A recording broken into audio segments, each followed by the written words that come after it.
Black Friday is Black Friday. Like Saturday's not going to be bigger than Black Friday. We're going to talk about the laundry list of things that we are like working on for BFCM right now. Yeah, what are the things that you have that you think people aren't generally thinking about and maybe they should be? You have a really big Black Friday. You're scaling up. You're super excited. You don't pull back enough on Saturday, but you are at such a scale that it's just very easy to mess it up from an MER perspective. I love talking about like product ideas. It's one of like my favorite things to chat about with marketers and founders. So there's always going to be new products, new trends, new problems that people have. Your goal in this like phase one, like scrappy test should be finding product market fit, period. Like that's the key result right there. All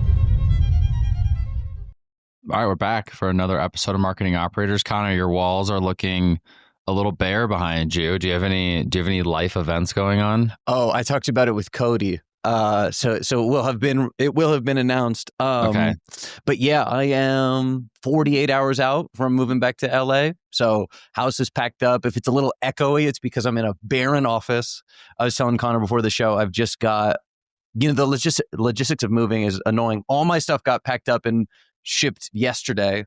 So I've just got a plastic folding table. And then all of the like work essentials, laptop, monitor, and podcasting essentials, webcam. I got the mic stand, the whole thing, but it's all mounted on this like $40 Amazon table that I plan on just leaving when I head out. Nice. It's a one use table or a 3-day use table. Are the pets still there? The cats and the dogs, are they still at the house? The cat and dog is still here. They'll be making the drive out with me on Friday. Nice. How long was your moving? How long has it been so far? Like, when did you actually like start packing? Like Friday. Like I'm the worst. Dang. Yeah. No, I didn't secure things with the moving company until Saturday morning, and they were like, "Yeah, did you have plans fall through?" You're like, you need your stuff picked up Monday. So yeah, no, I'm a terrible planner. But then once I get into action, I've gotten an incredible amount done in the last 5 days. Dude, that gives me so much anxiety. I'm like the type that'll start, like if I know I have to move, I'll like start packing stuff up. Like, not that I'll make a ton of progress, but I'll at least start packing stuff up like 2 months out. Cause I just know if I wait till that weekend, it's going to just give me so much anxiety. It's the worst. Totally. Yeah, no, we are very different people in that way. and you're going to LA. Are you moving? Like, what's the setup in LA? You're in the east side of LA. Are you moving into a house, apartment? Moving into a house, East LA. Did you buy it? Or are you renting it? Just renting. I'll buy in California at some point, but yeah, I wanted to get back before Q4. Salt Lake's been great, but time to move home and just want to lock things in before Q4. So it would have been a much longer process if I were, purchasing property. Right. And LA is home? Are you? I know you're from California, but did you grow up in LA? Yeah, I grew up in Long Beach, so southern LA County. Nice. Well, welcome back home. Good luck with the rest of the move. Yes, thank you. Yeah, I got one quick thing for you before we hit the sponsor, before we jump into it, because I think this is funny. We're going to talk a little bit about BFCM today, and I always joke, and I found this while moving, so a little bit of a tie-in here, but check this out, the Q4 Essential signed Taylor Holiday rookie card, dude. Can you put that up a little closer to the camera? Yeah, for sure. Look at that, dude. That is amazing. If that doesn't bring you good luck in Q4, nothing will. This is I'd credit most of Ridge's success over the last couple of years to me having a signed Taylor Holiday rookie card on my desk at all times. How did you get that? It was on eBay. Shut up. You bought that on eBay? How much did you buy that on eBay for? Sean bought it. I don't remember how much it was. I mean, look, no offense to Taylor, it wasn't that expensive. They're not that sought after. It's maybe the highest value baseball card amongst the e-com community. Oh, without a doubt. I don't know anyone else that played pro baseball. Did he ever make it to the league? We might have to have Taylor on and ask him about his baseball career. Yeah, I don't know exactly what his pro career looked like, but okay. I like to think the baseball card is helping my e-com career. Is that on your desk at all times? Well, it was for a while, and then it at some point got tucked away in a closet, and then I found it while moving, and I was like, good. Q4 starting. I got to get this thing out. I got to dust it off. Dude, honestly, Taylor's got some decent stats here. He was drafted in 604th overall in the 19th round out of UC Irvine.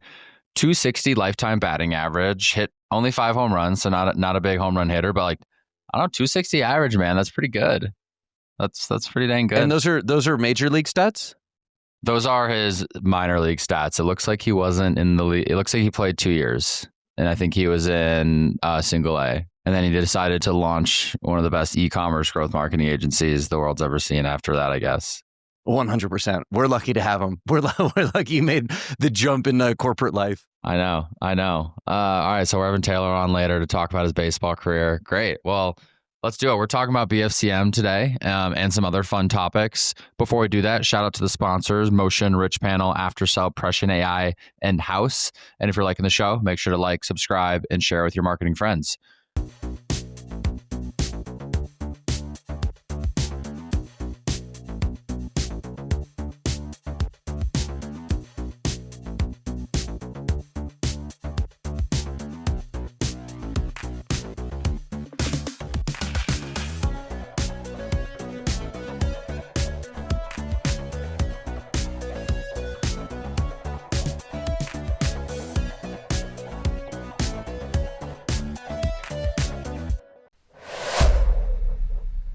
So I don't know about you guys, but we are fully locked in on Black Friday, Cyber Monday, and holiday sale at HexClad.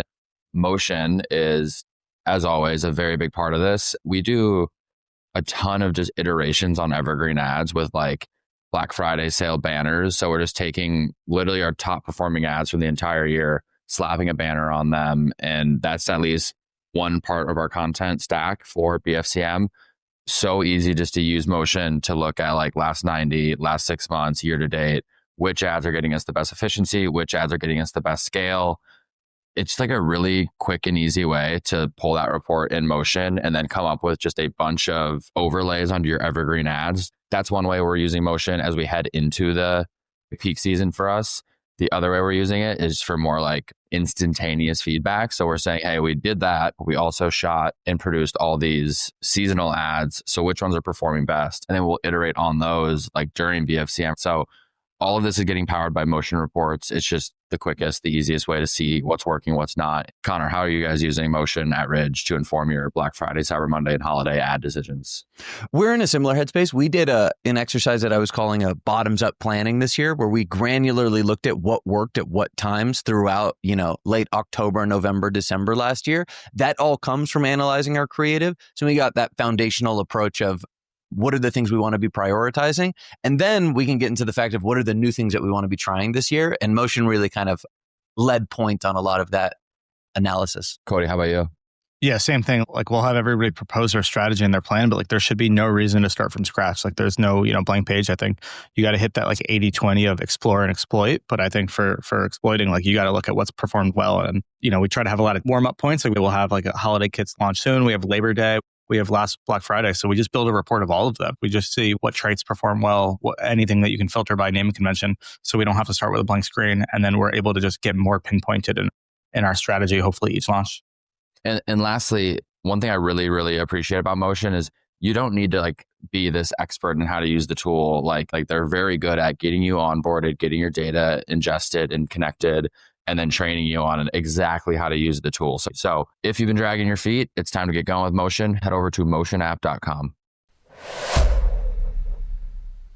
All right, let's get into it. So we're going to talk about kind of like the laundry list of things that we are like working on for BFCM right now. I think in reality, we've probably been chipping away at BFCM and holiday for a while. I know at least we have at HexClad, but you have a few less talked about BFCM tactics and insights that you wanted to talk about. So yeah, what are the things that you have that you think people aren't generally thinking about and maybe they should be? Yeah, so I had meetings. I had meetings for the first time in a while with our Google and Meta reps last week, which was fun. I felt like my inner media buyer was like satisfied. I was like, oh yeah, I love hearing about the new optimizations on Meta. And I just wrote down a couple things that came up I put them under the bucket of like less talked about BFCM tactics and insights. I've only got a couple here. I would love to know if it sparks any ideas for you. The first one came from our Google reps. We have someone on our account dedicated to international growth. That's been a big focus for us for the last 2 years. And they made this really interesting point because, and I say this every year. I said it in, we did the operators event where I had like 26 like BFCM tips a couple weeks ago.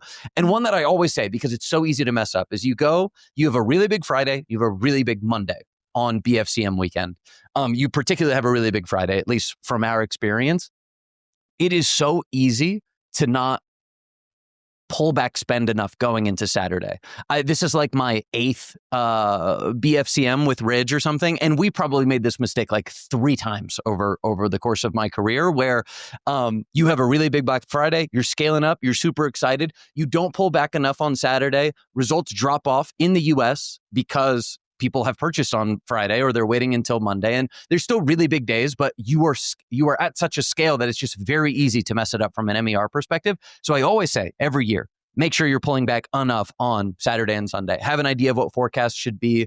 Maybe be conservative against that. That would be my advice for the US every single year. I say that all the time. What came up in the Google call, which I thought was really interesting, was that in international markets, BFCM is big. All the brands are running their sales internationally, so it's still there. But nobody has off on Friday. They're not celebrating Thanksgiving in Europe.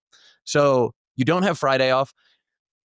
And then everybody works Monday, but nobody has Monday off either. So what they say, and what I'll look back at our historical results, and we'll better adjust kind of projections, or we'll better adjust our strategy going into Saturday and Sunday. But they were saying that sales are more concentrated on Saturday and Sunday relative to the US.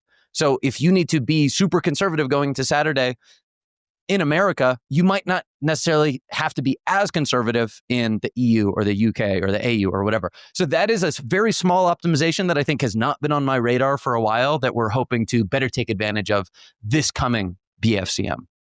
Oh, interesting. Okay, now I'm very curious to see, because I don't know off the top of my head if we follow that trend. So I'm going to go look at our UK store real quick and see what we saw last year and see if that holds true for us. Totally. So let's go Thursday to Monday.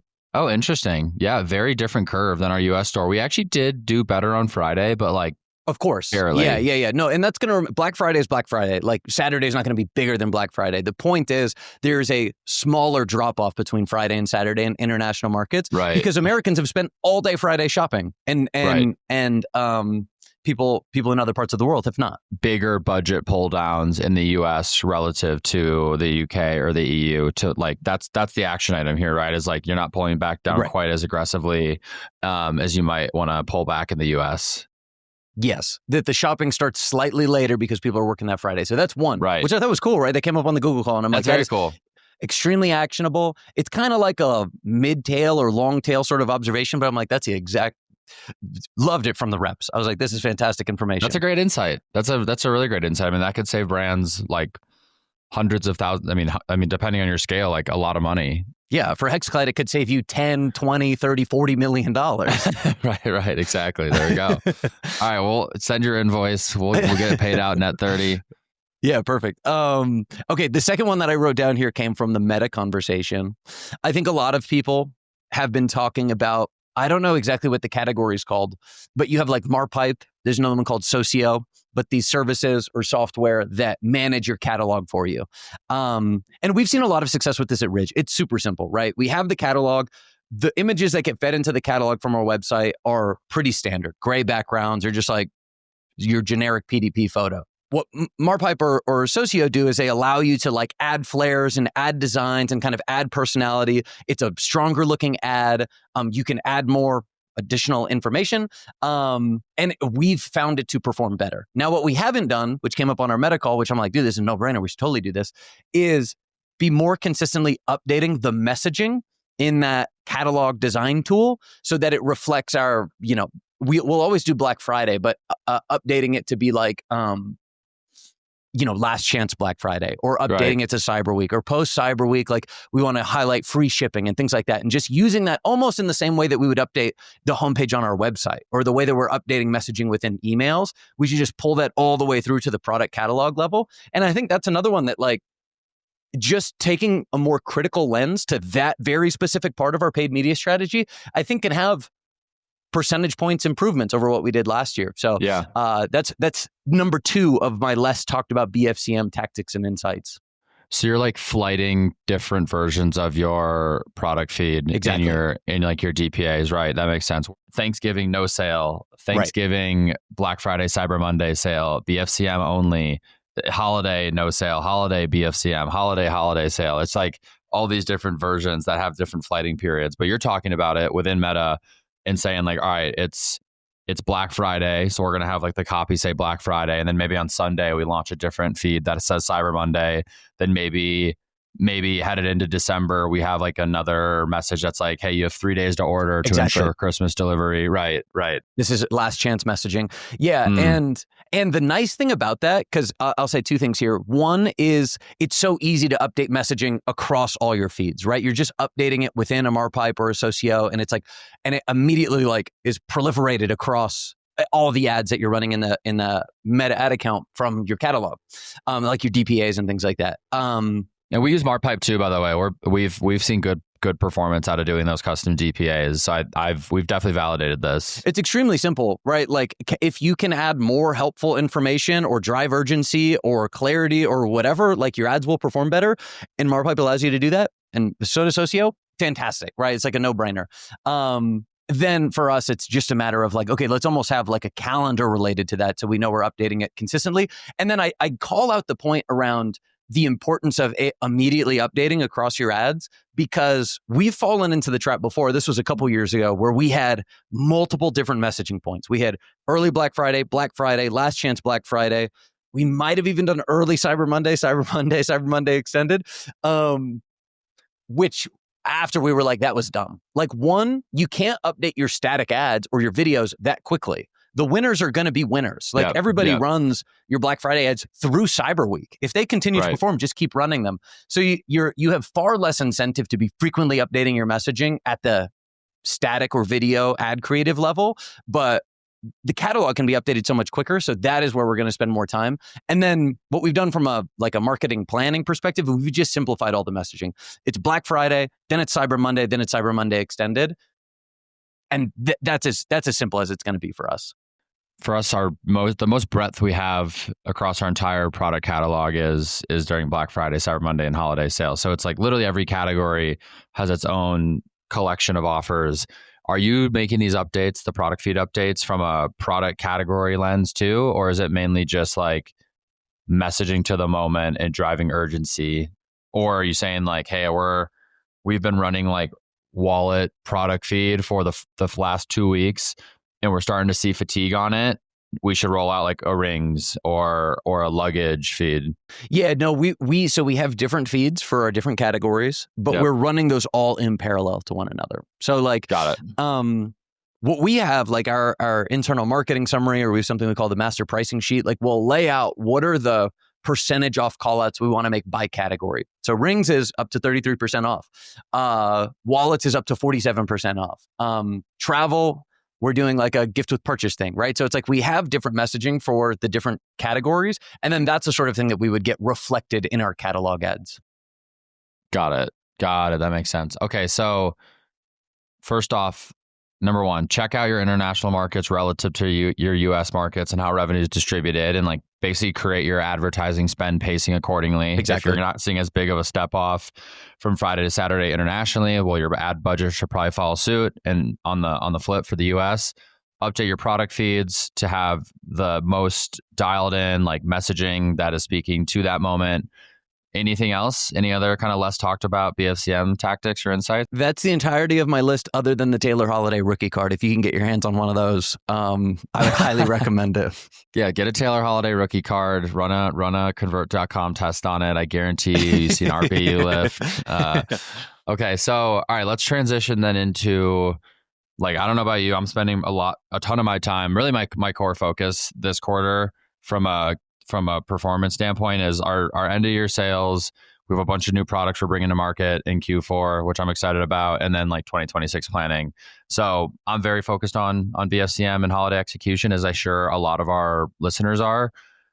What are you focused on? Like, what are you / the team working on like right now as it pertains to working towards your BFCM holiday sale execution? Yeah, totally. So let's see. Like if I put myself in the shoes of a listener, it's like, let's call it late October. Where do I think brands should be? I mean, obviously you want to have your pricing nailed down.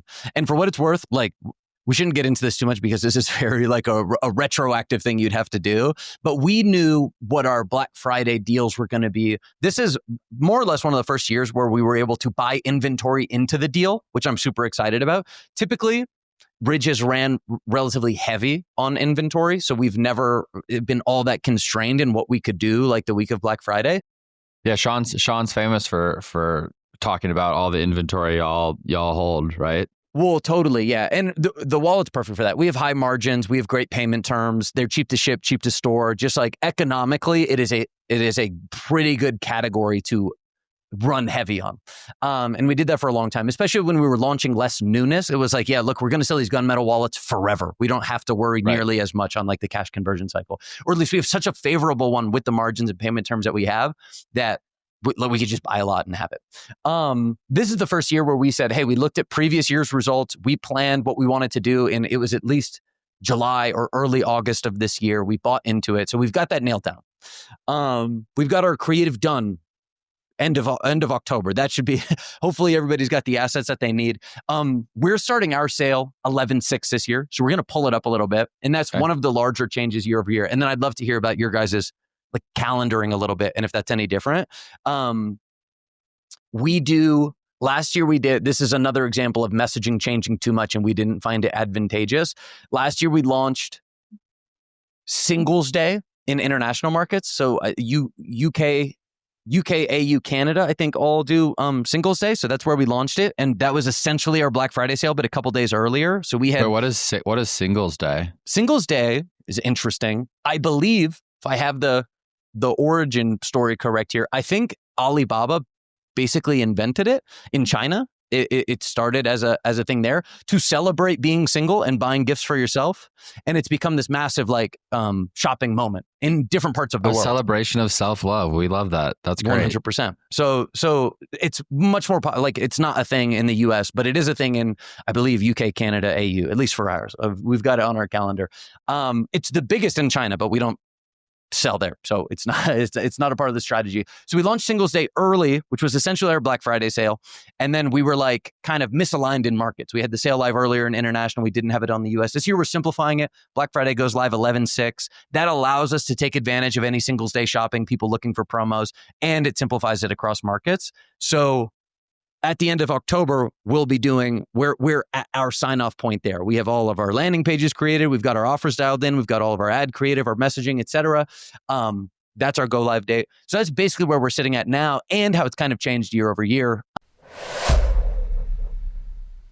If you are running or operating a DTC brand, the next few months, BFCM and the holidays are your Super Bowl. The question is, are you doing everything you can to maximize average order value on every single purchase? Aftersell by Rocked makes sure you are. Aftersell is the leading post-purchase optimization suite trusted by over 50,000 e-commerce brands. With one-click upsells, cart and checkout optimizations, and Rocked Thanks monetization, Aftersell helps you get the most out of every transaction without adding friction. Brands like Jones Road, Ridge Wallet, Hexclad, and Shoe Classic love it, and here's why. The data tells the story. One-click post-purchase upsell that convert up to 16% of buyers instantly. Smart checkout and cart offers that feel natural, not pushy, driving up to 30% higher AOV. And Rocked Thanks, which turns your thank you page into a profit center with premium partner offers from brands like Disney Plus and HelloFresh. Hexclad's been using Aftersell for a really long time. I love Aftersell. First off, there's no friction with Aftersell. It's all happening post-purchase. So it plugs in really, really well with your existing funnels that your team is spending hours building and optimizing. And it truly is just incremental revenue on top of orders you're already going to get. Naturally, a subset of people that have already made a purchase for you are going to see this Aftersell push. There's going to be an offer that they really like, and they're going to add that product on with one click. There is literally hundreds of thousands of dollars of incremental revenue happening on Hexclad every single month simply through this post-purchase after-sell up and cross-sell. And it is very easy to set up. You don't need any custom design, no custom HTML. It plugs in really nicely to your post-purchase page, and it's just incremental revenue on top of all the conversions that you're already driving. So it's really a no-brainer to set up. It's crushing for Hexclad. On average, brands using Aftersell see a 30% lift in AOV and $20,000 to $30,000 in pure profit per 100,000 orders from Rocked Thanks alone. Don't just sell more, make more from what you're already selling. Head to aftersell.com/operators to activate Rocked Thanks and get the full Aftersell suite free. exclusively for marketing operators listeners. So we've stayed pretty strong on our timelines, mainly because we don't see a ton of impulse buying during Black Friday. So for me and our team, the way we think about it is we just need to, you don't want to be on sale for like only a week, because chances are that's probably not enough time for people to like shop around and make their purchase.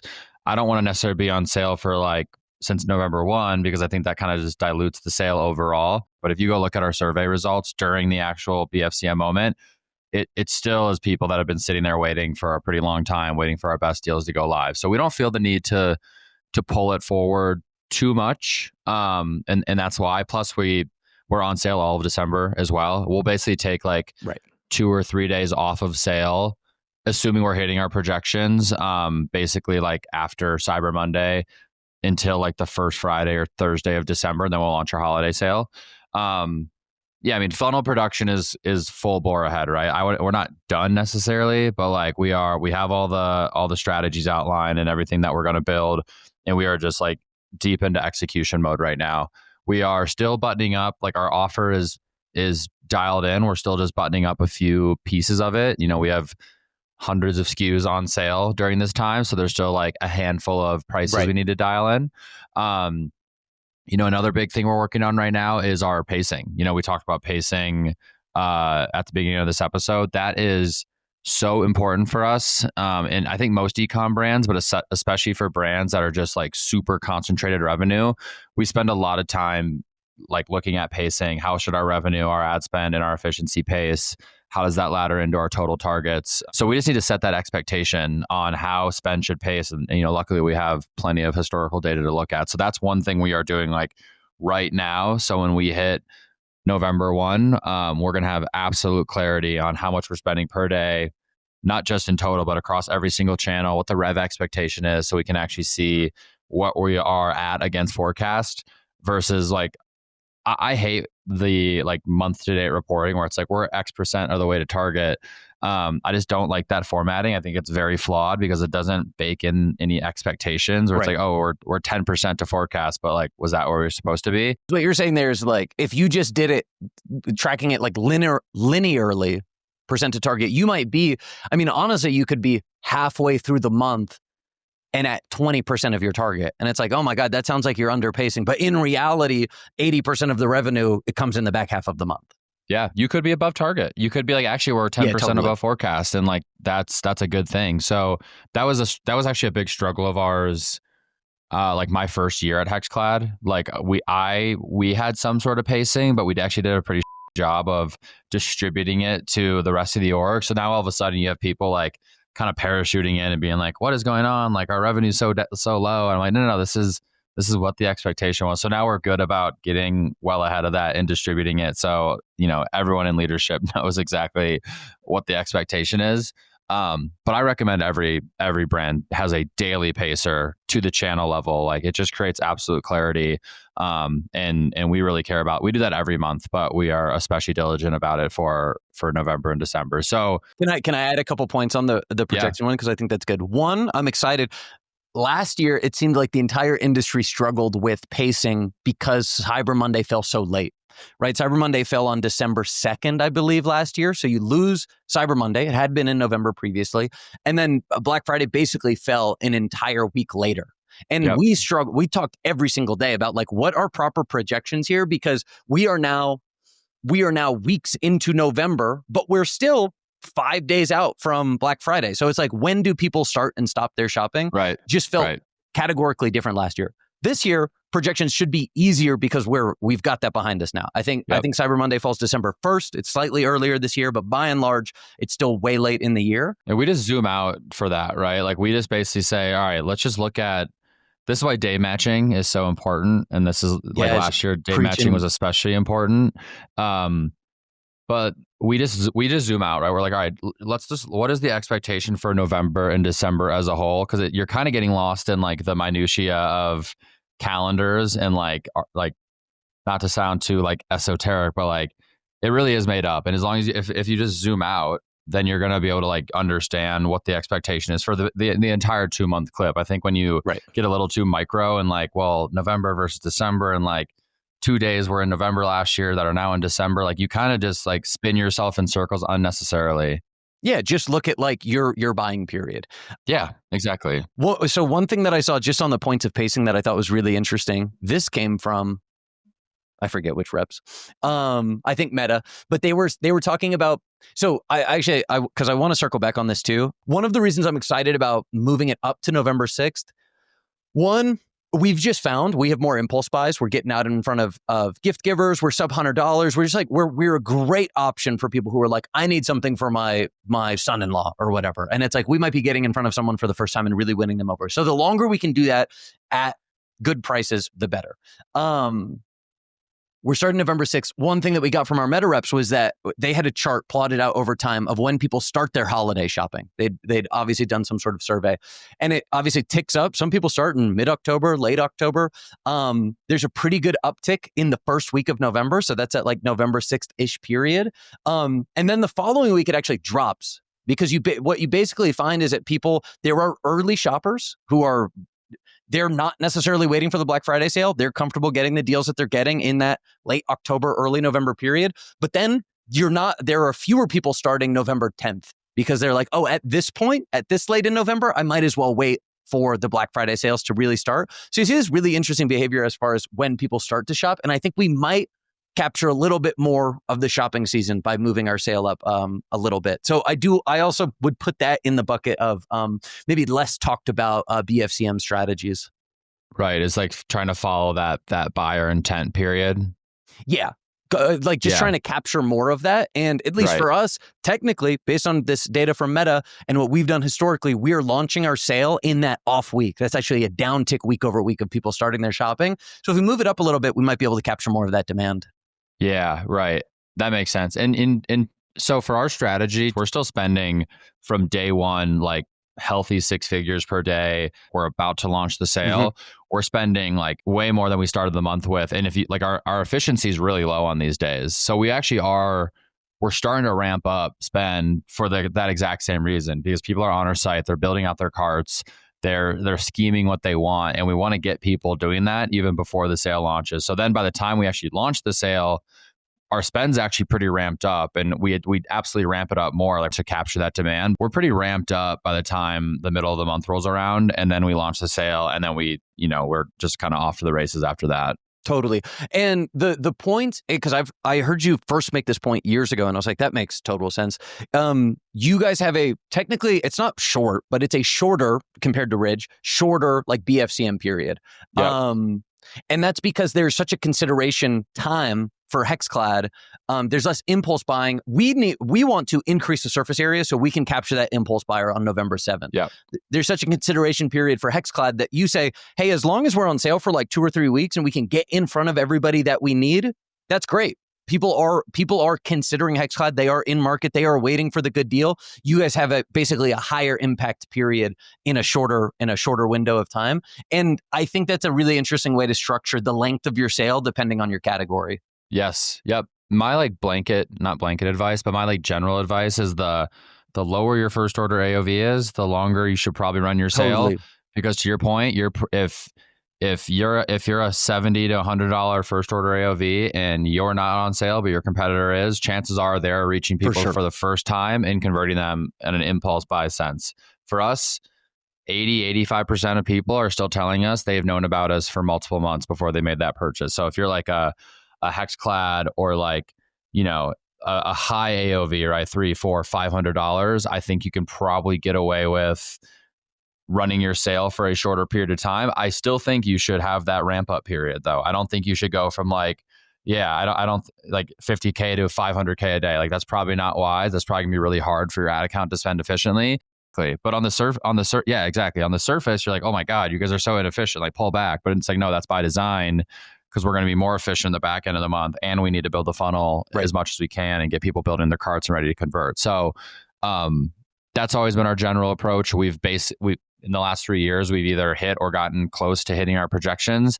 So we haven't found the need to change it. If at some point in time we like miss big in November, it's like, all right, maybe we will launch it early. But until we miss and until I see the post-purchase survey data, like start to trend differently, where people are telling me they've known about us for only a week or a day or less than a month, sure, then maybe I will launch it earlier. But like, I just think people are in our funnel and they've already made the decision. Like, I think even if Made In launches a week earlier, I'm not that worried about them stealing our sales, because I think that people have already made the decision that they want HexCloud or Made In or Caraway. And like, at that point, you're probably not going to sway them, because they know all of you are going to be on, they know all of us are going to be on sale. It's not like, oh, I don't know if HexCloud is going to be on sale, thus I'm going to go with Made In right now. Like, I don't really think that's happening that much.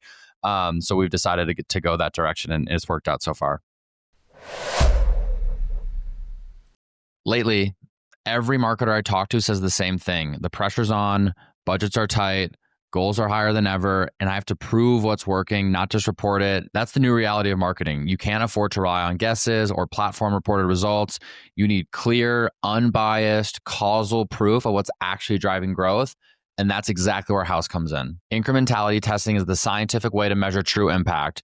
It is the most unbiased way to understand true impact, to see what's moving the needle and what's just noise, so you can reallocate spend based on fact, not faith. All of the marketing operators use House for their incrementality testing at HexCloud, Jones Road Beauty, and Ridge, and it's becoming a core part of the modern measurement stack. House helps you run real experiments across your channels so you can answer questions that actually matter, like which channels are truly driving incremental revenue and which are just taking credit? How much should I really be spending on Meta, Google, and YouTube? What's the halo effect of ads on Amazon or retail sales? And how should I structure my campaign so every dollar goes towards real, measurable impact? What sets House apart is the combination of unbiased, rigorous science and marketer-friendly design. The math under the hood is very complex, but the platform itself is very, very simple. You choose your question, you launch your test in minutes, and you get clear, actionable results you can actually use. Plus, every customer, every brand gets a dedicated measurement strategist. And I will tell you what, the House measurement strategist team is very dialed in. They are very strategic, helping you set these tests up in a way where you're going to get statistically significant results that are actionable.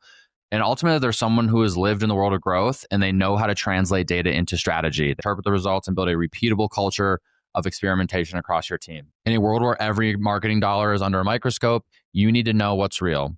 Measure what matters with House by going to house.io/operators. That's HAUS.io/operators, and start allocating your budget with confidence. Okay, I've got 2 points there. I've brought these up before, but like in like weird, online events and stuff. But one, your points around scaling beforehand. I think a really good way to look at this right now. I looked at it years ago for the first time in the Meta ads platform, and now you can't look at 28-day click in Meta, so you can't get that data, but you can do the exact same thing in Northbeam, which is how we do it now. But you can look at the difference between like your 1 day or your 7 day and your 30-day click, and how that changes at different times of the year. And basically what you'll find, our data is more or less, results will improve 40% from 1 day to 30 day. That's what we see on a click basis most of the year.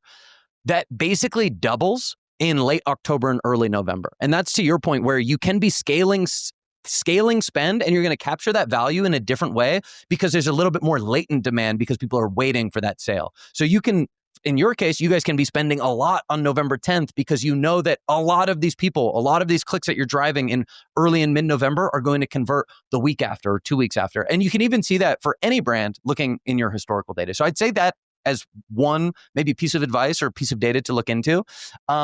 Wait, so that's a great point. So you're basically saying go look from like October 1 through basically the day before you're going to run your sale, select the ROAS lift metric from Northbeam, which is basically just telling you from whichever attribution window you have set to LTV, I think, what's the growth. If you see like a marginally higher ROAS lift during that time period relative to other times of the year, that's a good signal that you can and probably should spend up, even if it's a little less efficient during that window of time, because you know that the value is going to be realized in the next 30 or 45 days. Right. That's the action item, right? Yeah, 100%. And maybe you can maintain efficiency in late October and November and just scale those results knowing that you'll have even more value as people convert in later November. But the other way to think about it is you can essentially lower your targets in late October and November because you're just going to capture that value in a different way. And that's what we do. 100%. And And if you have a couple years of historical data, you can begin to see this trend. And then I think this is what you were saying, like we've just leaned into that trend more and more over time, knowing how low our MER can be on November 10th and knowing what kind of roughly where we'll land at the end of the month. Or to your point earlier, really at the end of Cyber Monday, right? Because the month is kind of dumb, especially when Cyber Monday is moving in and out of November. The second thing I was going to say, and I'd love your take on this, because this is another thing that we have examples of making missteps on in the past, but it's actually very similar to my point earlier. It's really easy to spend too much on the Saturday after Black Friday. You just had such a big day. You just spent so much money. Your day is going to be whatever it is, 40, 50, 60% smaller. It's still going to be a massive Saturday, but like if you don't pull back dramatically, you could totally screw up your MER and like really screw up the whole weekend. And it's easy to miss that mark. One of the things that we've done to hedge against that on like more of an hourly basis, and I heard this, I always plug this. It's Ben from True Classic on Nick Sharma's podcast. I think in late 2023. So you have to dig this one out the archives. Limited supply, great pod. Ben's awesome. But he talks about setting an expectation where you say, hey, it is Black Friday. We are above target. We're going to scale spend another 30% right now. You should have an expectation for what your revenue should do from there. Because it's so easy to say, hey, we're above target, we're going to spend more. And that spending doesn't actually increase your revenue over where you were trending. And now all of a sudden you're just blending down your results. And because it's extremely easy to spend non-incremental dollars on the day of Black Friday. So just from a marketer's perspective, you have to be extremely clear about what your expectations are for any increase in spend and then be monitoring for that. Right. You're thinking in terms of incremental revenue at this point. And you can always assume there's probably no scenario where this isn't the case, that if you have a blended MER of 4, and let's say your target's a 3.5, and you're saying, hey, should we spend more? You need to make an assumption about what that incremental revenue is going to be. Exactly. The ROAS. It's not going to be a 4. It's going to be a 2 or a 1.5 or a 2.5. Hopefully it's as high as it can be. But that's the thinking you should have when you're trying to decide. Or you should just be like, hey, we're happy being above rev target at the spend we planned. And let's not spend into less profitability. Yeah, and then you just eliminate the risk that you are misspending on the day of. Right. Yeah. So for us, when you look at like our Thursday, Friday, Saturday clip from like Thursday's Thanksgiving, then Black Friday, then Small Business Saturday, like we scale way back from Black Friday to Small Business Saturday, like most brands do, but it's still our third highest spending day of the month. Like we're still yeah. But it's much smaller than Friday. Much smaller. Yeah, much totally. Smaller. And it's really easy to not make it that a big enough step down. Yep. And when I think about spend in these months too, I'm also thinking about, because again, we don't always realize that, like if you could argue that you should spend like a third of what we spend on Friday or a fourth, but I always am lobbying for keeping spend up because that's an investment into December's performance. Q1's always big for us. I think a reason it's big for us is because we commit to our higher spend levels, and that just all that volume carries into Q1. So we have so many people that are new to the brand, new to the file. So you're trying to strike that balance, right? Like we want to maximize profitability here in this moment, but we also don't want to put ourselves in a tough position where like, oh, we actually spent $2 million less than our plan because we were super efficient and we wanted to optimize for efficiency.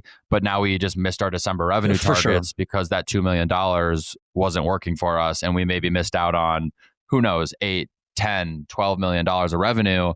So we're always kind of strike that balance. Like we're pretty good at like, we have our budget set and we are going to spend to them. We're pretty good at, now it's not like blind, of course, we're checking in and making decisions, but like, we're generally spending to these budgets because we know it's an investment in the future, and like we have aggressive growth targets. Totally. Yeah. So I think that is extremely valid logic. I have concerns. Look, and there's a balance, right? Like you guys aren't spending a ton on Saturday and your MER is super low and you're just saying, hey, well, we're going to capture all this in December. I personally think this is really just intuition.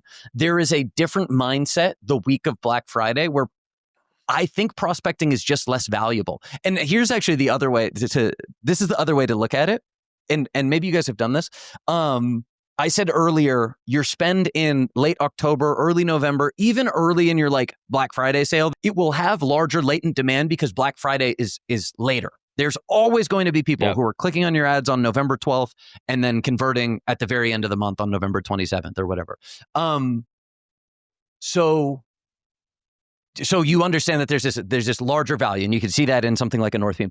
It reverses after Black Friday. You no longer have that big moment. So all of a sudden, instead of going from, all right, sorry, my audio just cut out. To finish that point, you see this increase in the difference between 1 day and 30 day before Black Friday. 40%. It's 40% year round for us. Black Friday, it's 80%, let's say. So generally that is correct. Post Black Friday, we see it drop significantly. It becomes 25, 30%. And that just means that those people that you're prospecting are purchasing then. So you can't nearly as much count on that future revenue because like the big shopping moment has passed. They're worried about the shipping cutoff, right? They're worried about just getting the gifts that they need before Christmas. So we actually really pull back aggressively. And then even like that Saturday, Sunday, Monday, we're still aggressive in spending, but we don't actually start scaling back up until a couple days after Cyber Week. And then we see like a really big days up until like December 12th, 13th, 14th, something like that. So that's like our general trend. But again, we are such different with such a small consideration period. Yeah. So you're going, this kind of goes back to what we talked about, looking at that ROAS lift metric over a longer period of time headed into the launch of your sale. But you could even do it on a more granular basis. You could literally look like, what is the ROAS lift on Saturday after Black Friday, Sunday, Monday, like literally through that week.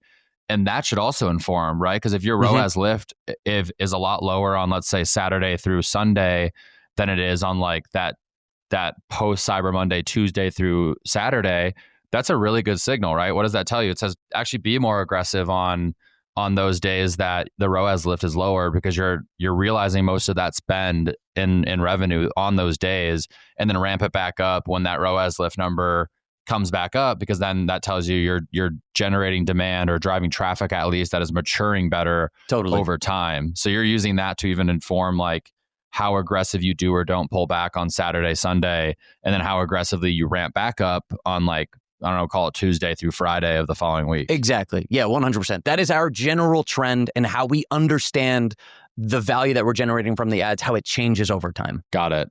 Well, I know I got a list of notes here at the bottom of our content plan. I'm going to go do like a whole ROAS lift report on different periods of time and probably use that to inform some of our budget pacing this year a little bit more. So I think that's a very fun and actionable thing to do and how you inform your budgets. Totally. Okay, I've got one more like really nerdy ad buying thing. I can't wait. But just to call out the differences in the tools that everybody uses and how that might affect the way you make decisions, you know, leading into and on the day of Black Friday and post Black Friday is like Meta ads use click-based conversions. And they changed this a long time ago. You used to be able to toggle between date of exposure and date of conversion, and when you wanted to attribute the conversion. The equivalent of this in Northbeam is the difference between cash and accrual. So that means if I click an ad on Tuesday and convert on Friday, if I'm looking on a cash basis, the conversion will be attributed on Friday to my ads. If I'm on an accrual basis, that conversion will go back to Tuesday. Right. So my results from Tuesday will have improved instead of being attributed to the spend on Friday. In Meta, you only get the Friday example. So a lot like, and I think this is such an important distinction that like a lot of people don't understand, is that obviously your ads are going to look incredible. If you're just looking at the day of Black Friday, your ROAS is going to be fantastic because all of the conversions attributed that are converting on that day of Black Friday from your email and your SMS, and because it's the day that everybody's buying, your results will look better. So that's why you should just be conservative. You should understand that like you are not driving an incremental 6x on the day of Black Friday. It's actually quite a bit less than that. And what you're doing is you're seeing the value that you generated earlier in the period. Right. So it's better to actually, if you're looking historically, you actually want to be going and looking back at an accrual basis, because you want to be ramping up the spend on the day the action was taken. Yeah, exactly. That led to the purchase, right? So if you know generally like it was the Wednesday before Black Friday and people clicking on ads that day, well, you actually probably want to ramp up more aggressively on Wednesday than you might even want to on Thursday or Friday. 1000%. And that's why we exclusively look at things on an accrual basis. Looking at things on a conversion time basis or a cash basis is like never valuable to a media buyer. I'm trying to think of an example of when it would be like not really. It's important if you want to say how much money did we make today and how much money did we spend today. You want that on a cash basis, but like attribution on a cash basis or on the date of conversion, I think just kind of convolutes the experience, and it makes it so, again, it's going back to making it so easy to overspend because your results might look inflated. Yes. So we'll look at, I think when cash and or when either cash snapshot or like LTV, like time window on accrual makes sense, is when you're trying to get a net read of the channel, right? Like what's the most net accurate representation of what Meta is driving for us? It's not helpful on like a day-to-day media buying decision basis, right. But it is, and even that's never going to give you like the full true readout of Meta because, tracking and pixel-based measurement is imperfect. But that's when we'll look at it. Like if I'm going back and I'm looking at, all right, like how did Meta perform for us as a whole in Q3? I'll set like the entire window in Northbeam for the entire quarter, and then I'll look accrual with lifetime value because I want to see how all the clicks we got and the impressions matured. Or I'll look at cash snapshot because that's like all of the conversion data you could possibly get in Meta, and I think that's probably it's like more accurate to report on like how is this channel as a whole reporting on that level of methodology versus like a one-day click, which is more helpful for the actual like media buying. Yeah. That's super fair. So anyway, nerd alert on that last one, but like that is like the deep people like, and people sometimes over discuss the like different settings and optimizations, but like when it comes to spending a couple $1 million over a couple days, it's like extremely important to know exactly what you're looking at and why. Right. But I think it's a good refresher because I think a lot of times, and even me myself, like if I don't think about cash versus accrual for a long time, I have to like remember the differences. But like cash is gonna always, it's the day of the conversion, right? Mm-hmm. So like if someone clicks in 3 weeks ago but they convert today, cash snapshot's gonna pick that up. If I have today's window selected, if I'm accrual and I have this week selected, it's not going to include that conversion because it's going to give it to the time the ad was clicked however many weeks ago. Yeah. All right. What else on BFCM? Dude, I think that's pretty good on BFCM. Yeah, I agree. So if you are a brand spending, 8 figures on media, you have a very diverse channel mix, you definitely do not want to be going into Q4 without Prescient. Prescient AI is going to help you beat all your goals in this critical quarter. It's going to put you ahead of the competition. BFCM is coming fast and there's still a lot to do to finalize the Q4 strategy. There's a bunch of questions I find marketers asking themselves headed into Q4. And I think Prescient can actually help solve and answer a lot of these questions. So I just wanted to run through a few of those. Question number 1, if you're wondering, should you increase, decrease, or reallocate spend for the shopping season, Prescient shows you the optimal media mix to drive the strongest Q4 performance, whether your budget grows or shrinks. I think that's one of my favorite parts about Prescient. You can actually say, hey, I'm currently at spend levels X, but I'm going to bring my spend to Y in the next X number of days. Where should I put this budget? And Prescient's going to actually deliver recommendations based on your current BFCM dynamics, your vertical, and your optimal ad spend allocation. And then the next question becomes, can I adjust this in real time? Hexclad moves budgets around a lot in Q4, and we really need to know, hey, where should we put that budget? So being able to do that spend forecasting exercise and letting Prescient know how much you're going to increase your budget, and then they're giving you an optimal media mix, just makes it really easy and straightforward to allocate your ad dollars efficiently. You might also be wondering and thinking, I don't have time to onboard a new tool mid-season. Like, how can I get MMM level of visibility? That's one of the best parts about Prescient is it is super easy to onboard. They connect to your data sources in days and has your Shopify brand live in about 10 days. So you're getting granular, actionable results really fast. So Q4, it's make or break for Shopify brands, and Prescient helps you make more than you're going to break. It gives you full funnel visibility and campaign level insights, not just showing where clicks convert, but all channels influence each other across Shopify, Amazon, and retail. It is the only media mix modeling tool revealing halo effects on Amazon sales. So again, gives you the super holistic look at your total distribution. And finally, Prescient helps marketing leaders make smarter decisions in real time with full funnel visibility and actionable insights for the strongest Q4 you can possibly have. So if you're interested in checking out Prescient, go to prescientai.com/operators. All right. So I wanted to, this is a little bit of a switch up because I think we are, you, me, and Cody and our guests, we're always talking about like what we're doing in the businesses we operate in, which is fantastic. But I don't know about you. I'm always talking to, young or old, scrappy, interesting, creative, like founders, entrepreneurs. And I love talking about like product ideas. It's one of like my favorite things to chat about with marketers and founders. And there's just like, that's kind of the beautiful thing about our space is there's always going to be new products, new trends, new problems that people have that they need something to solve. Like even if e-com is becoming like more expensive because there's more competitors, the CPMs are going up, e-com is still like a relatively very small chunk of retail as a whole, right? I don't know what it is, but it's like less than 15% of all revenue. Like e-com is growing. There's always going to be an opportunity for innovative products that solve old and new solutions. So I'm sure you have ideas for products. I definitely do. I know I love talking to people about ideas for products. I think one of the things I think about with new products is when you have a new product idea that you have a lot of conviction around, the first thing you should be thinking about is how do I test this in market? Because like any idea, no matter how much conviction you have, like unless you test it in market, I don't really think you should go balls to the walls on it. I don't think anyone should invest in you if you haven't validated it. So like the question becomes like, what do you do? Like, how do you lean in and test an idea you have without going and raising $500,000 and really swinging all the way into like, I'm going to really do this thing. At least for me, I'm thinking, how do I validate this in the market in a low cost way while still taking a good enough swing, right? Like I don't want to take a shitty swing and then I didn't really validate it because the funnel was bad. But like, I would like to do that if I were to do this before I really thought about scaling it. So like, what are your thoughts on that? Like, what are the strategies? What are the channels you're using? What are the funnels you're building to test this idea? Like, do you have any thoughts on how you would, if you had a brand new product that you thought was white space, like how would you think about testing it in the market with actual consumers? Totally. Okay. So one, I'll caveat this with, I've never launched a brand. And I've been working on the same brand for about 9 years. So like I am, this is not necessarily my wheelhouse.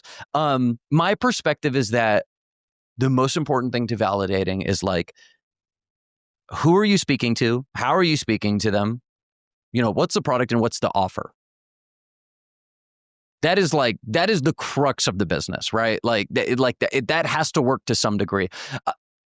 I don't think you need a path for the economics to make sense, right? But like the first thing you do is not to say like, well, how much can I get this manufactured for, right? Like the underlying economics can change over time, and it's you need a path to getting the economics to work. But like really validating an idea comes down to, who you're speaking to, how you're speaking to them, what's the product, what's the offer, and that over some period of time you could get that to work from an economic perspective. That's like a little bit more conceptual.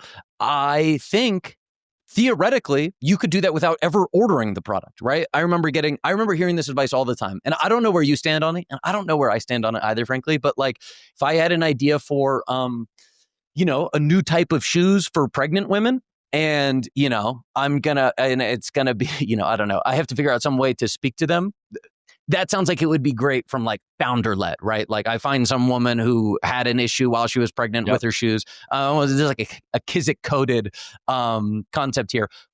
I would be tempted to build that out entirely. Maybe I get a sample. Maybe it's AI generated. You can build a landing page. You can build ads. You can build a PDP. You can set the price. You can collect orders just to figure out like, hey, are people clicking on this ad? Are they converting? Like, what's interesting? That is probably the absolute leanest way that you could like validate an idea. Now, not a great experience. And do you want to run that from your like name brand page because you got to refund the first, 200 orders that you get? Maybe not. But I heard that advice for a while, and I think that order of operations makes sense. And if you feel it's right for you, that might be the absolute, that's like the skeleton crew way to do it. Yeah, the MVP. The minimum viable product. It is like the absolute minimalist viable product is like there not being a product at all. It is just, what is the business at the end of the day? It's ads, landing pages. It's a message that you're targeting at an audience. Are people converting? You could validate that without ever having a physical good. 100%. I fully agree. That's actually that's how, do you know who Justin Mayers is? No. Justin Mayers, he founded Kettle and Fire. He now has, he founded TrueMed now, which is like allowing you to use like your HSA, FSA to buy like health related physical products. He's one of my favorite founders. He's also like deep into the health space, which I am very interested in. That's exactly how he validated Kettle and Fire. Right. He was like doing CrossFit. He kind of realized this is a product people wanted. He was part of the market, I think, most importantly, and like he wanted it. And that's what he did. He just built a quick and dirty funnel. I think he was using Google ads because it was like a very niche like demand capture. But I fully agree. It's like build a funnel and see if you can get people to take an action. It doesn't have to be a purchase, although I do think the idea of like just acting like your product is ready to ship is a good idea. And then you can just follow up and say, hey, we actually ran out of stock. So like, we'll let you know when we restock, and here's a discount code for your next order. I think you could also just do a lead gen like funnel as well, and just see if like, hey, am I able to get like a cost per lead at a good amount or a good cost? That would make sense. And is the sentiment positive? Yeah, that's a great point. That other than conversion, there are a lot of like upper funnel events and like metrics that you could be looking for. Yeah, 100%. So. Yeah, what's outbound click-through rate? What's time on site? So really, at the end of the day, then you just need a batch of ads. Like probably the more the better. So you have a little diversity. You probably just need you could build a little like a single page landing page, right? You just take all the best parts like the home page and the product page and like landing pages, put them on a single page, and just like have some sticky CTAs to make it easy to shop. One thing I've heard people say that I think is interesting is almost having some level of like intentional friction. Like, let's say, for example, you actually are able to make some product, not at scale, but like, let's say it's like a food product that you have an idea about, and you're actually able to make it in your kitchen. You could create, like, let's say you're doing a lead gen funnel, and let's say you get 5,000 leads. You could even reach out to like 100 of those leads and just see if they'll pay you for the product, if you're able to make it at small scale. Because the idea is that would be full of friction, right? You're like saying, hey, I'm going to manually have you pay me through like Venmo. I'm going to like ship this to you myself every month. I'm going to actually check in with you personally to get feedback. Like not your typical CRO like classic experience. So the idea is that if people are willing to pay for it with all that friction, well, think of what will happen when you actually have like a true seamless checkout flow. And I think that was another, I've heard people say this to me, which I think is a very interesting next step, is you're totally right. Sometimes you just won't be able to make the product, right? And if that's the case, like you need to figure out how to just get content of it and act like you have it so you can attract the right people. I think another very interesting idea is to actually run fulfillment at small scale. Like if you have a food product that you want people to subscribe to, like see if you can actually get people to stay subscribed to that product, even if it's just you like making it and shipping it out personally. And like if you can get 20 people to stay subscribed to your product because they like it and it's not that much friction, that's a great way to validate that this thing might have scale potential. And then if you can do that, well, sure, then you do go raise money and you actually really go in on like trying to do it at scale. But I thought that was another, I hadn't heard that piece before. What you generally hear is like build a funnel, see if you can generate leads at a good cost per lead, or see if you can actually get orders at a good cost per order. But I thought the idea of actually then reaching out to some of those people and being like, hey, we're going to have you in our pilot program. Are you interested? And seeing if you can like have good retention rates. Because if you can get 20 to 50 people to say subscribed and retain with your product, chances are you can probably have pretty good lifetime value and stickiness once you actually make the experience more seamless. Yeah. So I like that point a lot, especially if you need to validate that people will stick around. I also really like the point around just an extremely scrappy supply chain. It reminds me of Moise Ali, who created Native deodorant. There's a bunch of good podcasts. He sold it to, I just looked it up. He sold it to P&G in 2017. So this is when I was like first starting in e-com for $100 million. And he was creating a ton of content at the time. And he talked about, I think the initial way that he would fulfill goods was someone would order and then he would go, and then he had someone who would make it on Etsy. Like he found a native deodorant manufacturer. It was like probably some woman just making it at her house. And that's how he would do the initial orders. And then at some point you realize, oh, hey, this thing can really scale. Let me get a real manufacturer. Let me, reformulate the deodorant, things like that. But like dude, Moyes had a fantastic approach. He says this all the time. He was like, look, I copied Casper's branding and I got manufacturing from Etsy. And it was like absolute bare bones way to validate, can I acquire people via Facebook ads for native deodorant?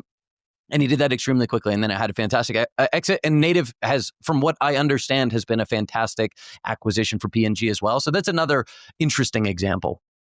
Yeah. And my lifetime value of Native is huge. I use all their deodorant. Now I'm onto their shampoo and conditioner. I saw they have toothpaste now, which I'm sure I'll try at some point. I also like the idea of not stopping at just getting the order. Or getting the lead and actually trying to do like product fulfillment on a small scale.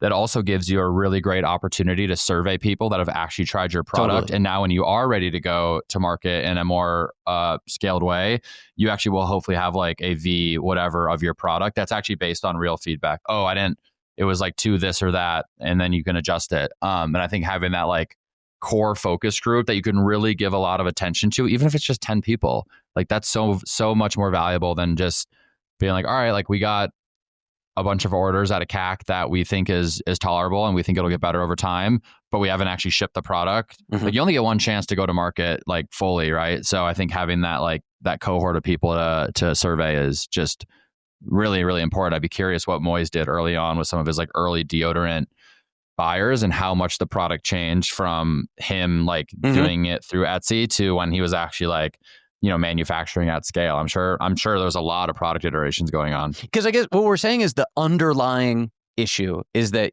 if you want to manufacture whatever good you want to make, whatever the idea is with like a legit manufacturer, the MOQ could very well be thousands of units. Yeah.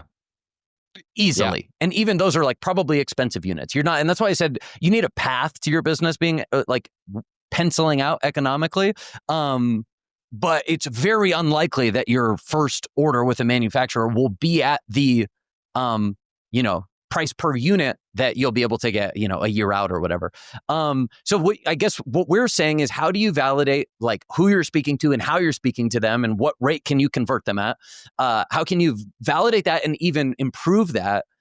And then also be improving the product at the same time before the commitment of, hey, I need to order 5,000 units now. It's going to cost me $50,000, $100,000, $150,000 or whatever. Like that's the crux of the problem. And I like all the examples we have. Moyes, the guy from Kettle and Fire, some of the other ideas where it's just like, how do you bridge that that gap in as cost effective and efficient of a way as possible? Yeah. And so then basically what you're talking about is you have some probably static ads, maybe some videos if you're able to make the product yourself and like shoot some videos. Sure. You have a landing page design with like and development.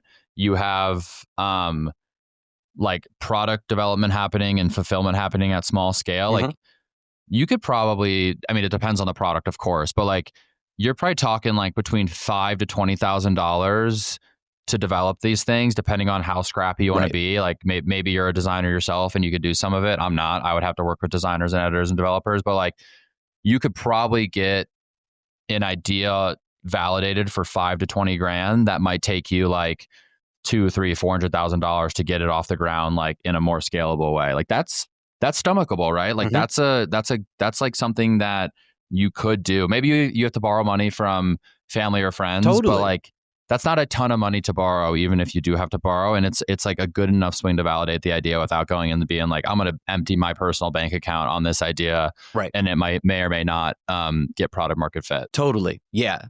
And then it also is a nice in between of like, you mentioned earlier, really like half out the like validation. And then you've actually never properly tested the idea. Yep. Yeah. Cause your goal in this like phase 1, like scrappy test should be finding product market fit, period. Like that's the key result right there. Like do we have it or do we not? If we do, great, let's scale it. Let's put more money into it. Let's raise whatever. If we don't, all right, on to the next thing. If there is a next thing. So I remember like right around Christmas time when most people normal people were like off, taking their time, chilling with family. I was like looking through our P&L, our budget for next year, and I was like, how are we going to save money? And one of the things I did is I leaned on a lot of our partners, and I remember slacking Amit from Rich Panel, and I was like, what can you do? How can you help us? We had just switched to Rich Panel a few months before, went really well. And I told him jokingly, by the way, I want to throw it out there jokingly, that if he could help cut about $500K from our customer service costs, I'd get a Rich Panel tattoo. Well, we did that. You've probably seen a tweet. He did some AI thing of me with a neck tattoo. I'm not going to do it. Sorry, Amit, but I will talk about how much I love Rich Panel, how much Amit has helped us. So we had 18 support agents before. It was a lot, and it just was not scalable. We had so many people. We had this like old legacy software. It was slow, it was broken, it was expensive, and it just took too many people to operate. So we not only made the switch, but Amit and his team really helped us. Now we have 8 people and we have a much better CSAT score. Our numbers are way better. Our response times are way quicker. We're leveraging a lot of automation, a lot of AI, but again, it has not hurt customer experience.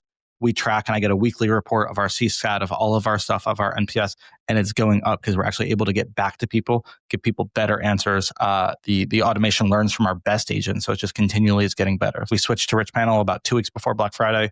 Might be a crazy thing to do, but it was super easy. We came out of Black Friday for the first time in 3 years with no ticket backlog. The software and support has blown us away. I highly recommend you switch. If you do it and they save you a lot of money, you should probably get a tattoo, but it's not something my wife would let me get away with. But yeah, if you're running an e-commerce brand, I highly recommend you switch to Rich Panel. You'll be able to leverage their software, save money on software costs, which is great, while saving a significant amount of money on personnel costs. So if you want to go into Q4 with a leaner, smarter support setup and come out of there without this crazy ticket backlog and just make your CX team happier, go to richpanel.com/demo.